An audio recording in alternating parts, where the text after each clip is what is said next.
Hello and welcome back to another episode of Advanced RC Adventures. A2RC here.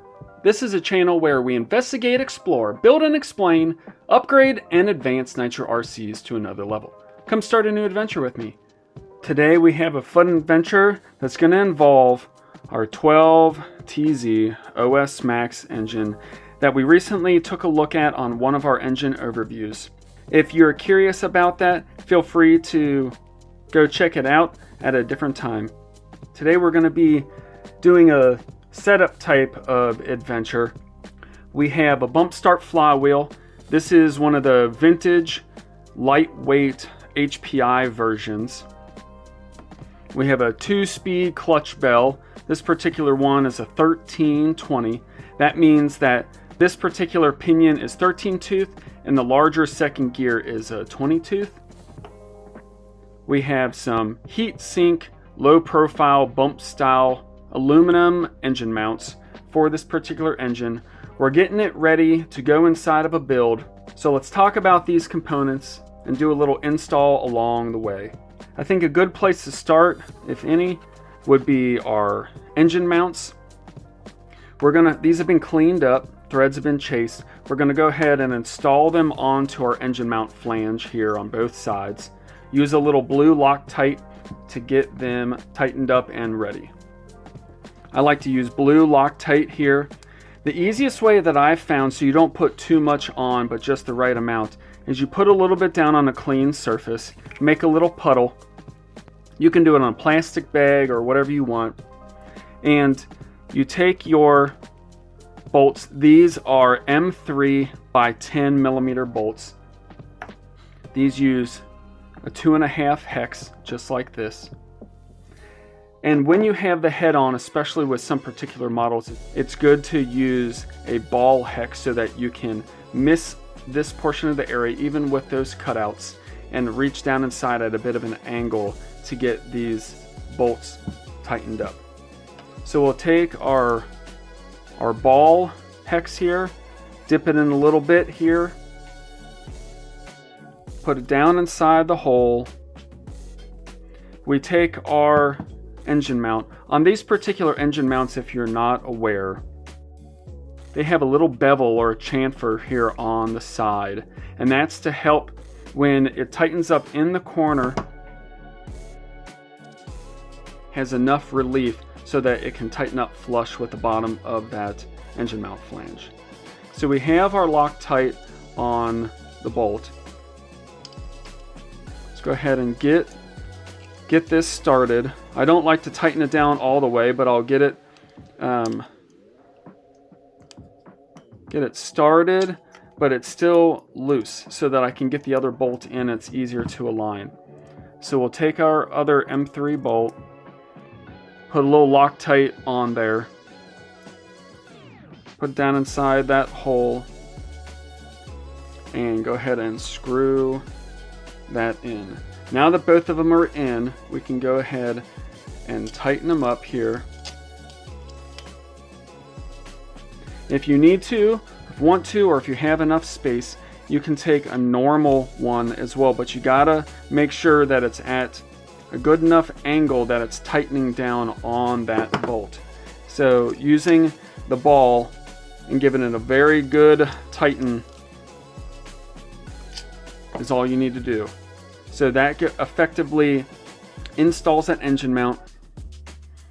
You can take a Q-tip, wipe up the surface, make sure the residual Loctite is away, because the Loctite over time can actually stain some of the aluminum, especially polished surfaces. So just something to consider. So let's go ahead and do the same thing with this other side.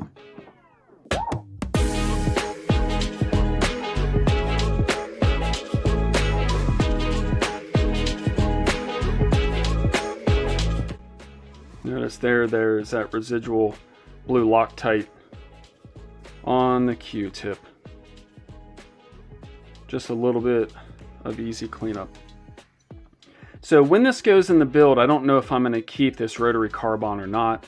I do have the same 12TZ slide carb version that I might utilize for this particular build.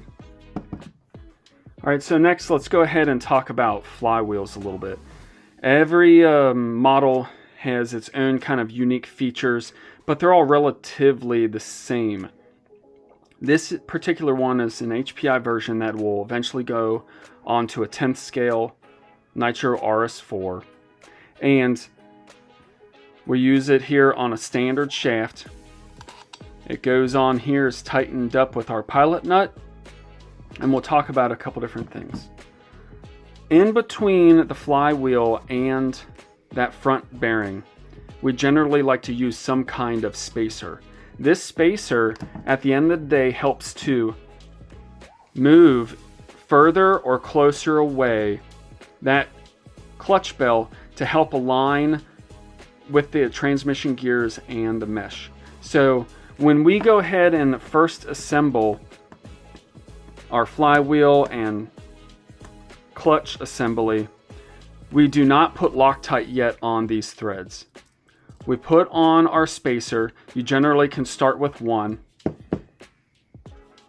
I'll go ahead and measure this particular one. This is a 7 by 12, and it's a 0.8.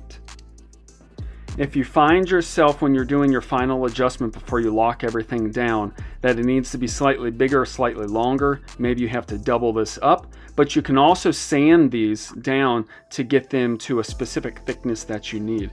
Think of it as a sacrificial piece, so that if you need it to be slightly less thick, you can, to get that final adjustment. But we're going to go ahead and start with one. And then a small conversation about our collets. You need to make sure, especially if you're reusing a collet, that your gap, your compression gap, is still open. There are times that these collets can be worn out and that gap can be closed. And the reason that's bad is that it won't pinch down onto the shaft and hold it tightly. So the first thing is to make sure that that compression gap is open. The next thing is that there's no big grooves on the outside of the surface of the collet, and that it's cleaned off so that it will mesh well with the flywheel and then on the inside bore with the shaft itself. So we have our spacer on there. Go ahead and put our collet on. There are times that the crankshafts have a little bit of room between the back plate and the crankshaft, and you can move it back and forth. That little bit of movement is normal, and that's okay. This particular one is pretty tight because it's brand new. What happens is that when you tighten down your flywheel and your flywheel nut, it actually pulls that crankshaft out and it takes away that play. There is no more play. So that's not something really to worry about if you have a little bit of back and forth crankshaft play. So we have our collet on. We go ahead and put our flywheel on. It doesn't matter which orientation, it truly doesn't. You just want those surfaces to be clean, oil free as best you can. Put some rubbing alcohol in there if need be. So again, we're not Loctiting this. We're taking our 2-speed, this is an A806, our 2-speed pilot nut or pilot shaft for these standard shaft engines. And we're tightening this down just by hand first. We're going to put on our flywheel wrench. I like to use this style flywheel wrench. This is an old Alien or a Wolfpack version flywheel wrench. It can work with 3 or 2 clutch shoe styles. And you hold the engine the best you can, you hold the wrench the best you can, and then you either use your multi-wrench for your glow plug, or you can use an 8mm socket, is what I generally like to do. And you want to squeeze the flywheel itself towards the engine. And what you're doing is you're kind of presetting that collet so that when you start to tighten this, it doesn't just spin the crank and have it slip in between. You're kind of squeezing it to preset, and then this should start getting tight as it starts to push that flywheel down onto that collet, which cinches onto the shaft. So now that we're getting tight, I'll hold the engine and the wrench a bit more. And for this initial one, you don't have to cram it tight, but you do want it to get it pretty close to the way you're going to do it at the final stage, so that the spacing will be good when you put on your clutch bell and everything else. So again, this is just getting this setup prearranged that when you put it into the car, you can check and see. It's a back and forth process. Engine in, check fitment and mesh, etc. You might have to take the engine back out and do what you need to do. Put it back in, bolt it to the lower chassis, make sure everything is good, and then you can finally take it out one last time, lock tight everything before you do your final installation. So while we're at this point, we can talk about clutches just here for a second. This is a constant tension style 2-piece clutch. It has 3 adjustable holes here. 1, 2, 3. The first one allows it to rev up or engage the clutch very quickly, and up to the third one, it delays that expansion from the clutch and grab onto the clutch bell. Generally speaking, for many years now, I put it here on the second hole, and it seems to be a good middle ground for most engines and most setups. So you don't have a ton of time taking to rev up and expand, but it doesn't do it instantaneously, and it helps actually when you're first starting things up and adjusting your idle, it doesn't grab right away. So putting on that second hole is generally a good starting point. This outer edge or rim faces to the outside. You slip it down over top of your pilot nut and you align your flywheel pins into that hole. And that's effectively all you have to do for this particular setup. Now, as we know, there's many ways to skin a cat and a lot of ways to do different things. And you're going to see some of my preferences. If you don't do it this way, no worries. If you get the same good result, feel free to continue. But at least maybe it'll give you some exposure to the way that some people do it, or at least the way I do it, and give you an idea on another way to set it up. Or if you come across a particular problem or setup, it'll just give you another idea on what else to try. So part of the reason I bring that up is I like to put a backing shim on here first, and it's just kind of a little buffer or spacer between the clutch here as well as to the bearings. So here's how I do things. I like to use ball bearings for this particular setup. These are a 5 by 8 by 2.5 bearing, and we're going to end up using 6 of them. You start out by putting them down here on the shaft. Make sure your shaft is clean. If you need to, you can use some 2,000 or 3,000 grit sandpaper. It doesn't take material off, but it helps to clean that surface.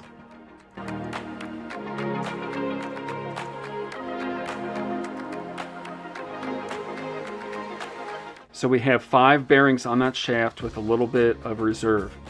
Then we come to our clutch bell, and I prefer to use a flanged bearing. Notice here, it's the same size bearing, but it has a little flange. There's a couple different ways of doing this. This is what I prefer to do after doing this for so long. That flange helps to hold that bearing in place at the end of the clutch bell, and it provides a little bit of space or takes up distance when you tighten up your clutch bell bolt. So you hold that in your hand, you put all the bearings down inside, keep it all together. Notice it slides on there real nicely. You can spin your clutch bell around, and we still have our opening. You should have a little bit of your pilot nut still proud, meaning higher than your flange bearing and the outside of your pinion or your clutch bell. And the reason for that is if you need to shim it for the amount of movement that you have here on the clutch bell, it's important to do so. You can kind of tailor or adjust how much movement there is. You do not want this to be so tight, even if it free spins, you don't want it to be so tight you cannot move it this way, linearly or parallel with the shaft. you need it to have a little bit of movement, something like a 0.1, maybe up to a half a millimeter of movement, somewhere around 0.2 or 0.3, I think is where I've measured it one time. And the reason for that is as it spins and as the clutch engages, you build up heat. And as we know, what happens with metal is when metal heats up, it expands. So if it's super tight without any amount of play this way, as it heats up, you're going to start binding either on the bearings or shaft or on the flywheel. So it's very important to have a little bit of movement there. So we'll come here and we have our M3 stainless steel bolt. I believe this particular one is an 8, but you can also use a 6 on this particular style. So again, we're not putting Loctite on anything yet. We screw this down on there. What I tend to do is I like to just hold this with my hand and grip it if you have enough grip strength. And you tighten that up to about what it would be when it's all done. And then you want to check the amount of movement. So, and I'm not sure if you can see that on camera, but this is about the most amount of movement that I would want, and I would consider this to be pretty good. You can't move it so far that you can see the clutch down inside, and it still has enough room to be freewheeling, but you want to have that amount of movement similar to that. That's very important. Hopefully helps somebody out there when they're putting on their flywheel, putting together their clutch and clutch bell setup and their engine mounts for the next time doing it. And we're getting ready to put this on a build here for the summer. I'm going to have a lot of fun doing it. So I appreciate everybody being here. Hope you enjoy these kinds of component episodes. Feel free to like, share, and subscribe. And if you like 10th scale, Nitro, and especially touring cars, then this is the place to be. And thanks for taking the adventure with me.